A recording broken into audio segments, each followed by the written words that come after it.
ମୋ ଭାଇ ଜୟ ଜଗନ୍ନାଥ। ଆଉ ହଁ, ମୁଁ ଆଗ ଭଳି ଯେମିତି ସୋସିଆଲ ମିଡ଼ିଆରେ ଆକ୍ଟିଭ୍ ଥିଲି, ଏବେ ବି ସେମିତି ଆଜିଠୁ ସବୁଦିନ ଆକ୍ଟିଭ୍ ରହିବି। ଆଉ ବହୁତ ଜଲ୍ଦି ଗୋଟେ କ୍ରିଏଟର୍ ହେଇକି ଦେଖେଇବି। ଆଉ ଆପଣମାନଙ୍କର ଭଲ ପାଇବା ପାଇବି ଆଉ ଭାଇଚାରା କମେଇବି। ମୋ ଭାଇ କାହିଁକି ନା ମୁଁ ଏତେ ଦିନ ହେଲା ଛାଡ଼ିଥିଲି, ଆଉ ପୁଣି କ'ଣ ପାଇଁ କମ୍ବ୍ୟାକ୍ କରିବି ବୋଲି ଭାବିଲି, କି କ୍ରିଏଟର୍ ଗୋଟେ ବନେଇକି କାହିଁ ଦେଖେଇବି ବୋଲି ଭାବିଲି, ତାହାର ବି ଗୋଟେ ରିଜନ୍ ଅଛି।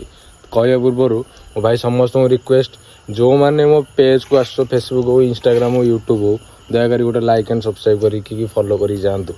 ଗୋଟେ ସାନ ଭାଇ ହିସାବରେ କହୁଛି, ସପୋର୍ଟ ଭାଇ ଦେଖାନ୍ତୁ। କାହିଁକି ନା ଭାଇ ଗୋଟେ କ୍ରିଏଟର୍ ବନେଇବା ପାଇଁ କାହିଁ ଟ୍ରାଏ କଲି, କାହିଁକିନା ଆମେ ଭାଇ ଗରିବ ଘରର ପିଲା, କୋଟି କୋଟି ଟଙ୍କା ଛାପି ପାରିବୁନି, କୌଣସି ଲୋକ ମୁହଁକୁ ଫୋପାଡ଼ିକି ଆମ ନ୍ୟାୟ ମାଗିପାରିବୁନି। ମୋ ଭାଇ ନିଜେ ଆଜି ଗୋଟେ ଫିଲ୍ କଲି କି ଆମେ କୌଣସି ଜାଗାରେ ଭୁଲ ନଥାଇକି ବି ଯଦି ଗୋଟେ ମଣିଷ ଭୁଲ କରିଦେଲା, ଆମକୁ ମନେକର ଗୋଟେ ଲୋକ ଆସି ବାଡ଼େଇ ଦେଲା, ହେଲା କି ତା'ର ଭୁଲ ଅଛି, ଆମର ଭୁଲ ନାହିଁ, ଆମେ ନିର୍ଦ୍ଦୋଷ। ସେଇଠୁ ତା ମାନେ ସେ ଭୁଲ କରିକି ତା ପାଖେ ଟଙ୍କା ଅଛି, ଆମ ପାଖେ ଟଙ୍କା ନାହିଁ, ସେଇଠି ସେ ଟଙ୍କା ଫୋପାଡ଼ିକି ସିଏ ନିର୍ଦ୍ଦୋଷ ହେଇଯିବ, ଆମେ ଦୋଷୀ ହେଇଯିବା ଯେ ଆମ ପାଖରେ ପଇସା ନାହିଁ।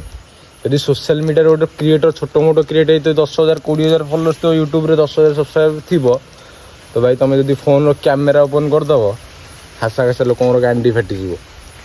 ଏଇଟା ଭାଇ ନିରାଟ ସତ୍ୟ। ତ ଆଜିଠୁ ଭାଇ ମୁଁ ଚ୍ୟାଲେଞ୍ଜ ନେଲି, ବହୁତ ଜଲ୍ଦି ଗୋଟେ କ୍ରିଏଟର୍ ବନେଇକି ଦେଖେଇବି।